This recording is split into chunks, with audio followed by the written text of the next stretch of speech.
எரிகோவின் பிரம்மாண்ட மதில்களை வெறும் துதியினால் தகர்த்தெறிந்த இஸ்ரவேல் ராணுவம் ஒரு சிறிய கிராமத்தை போன்ற ஐ நகரத்திடம் ஏன் தோல்வியடைந்தது?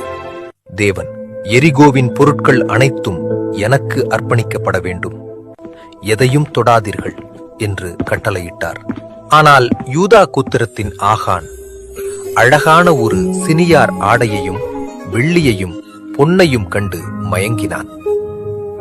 யார் பார்க்கப் போகிறார்கள் என்ற எண்ணத்தில் அவற்றை தன் கூடாரத்திற்குள் புதைத்து வைத்தான்.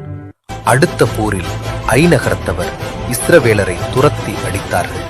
தேவன் யோசுவாவிடம் சொன்னார், இஸ்ரவேலர் பாவம் செய்தார்கள், சீட்டு போடப்பட்டது, பாவம் வெளிச்சத்திற்கு வந்தது.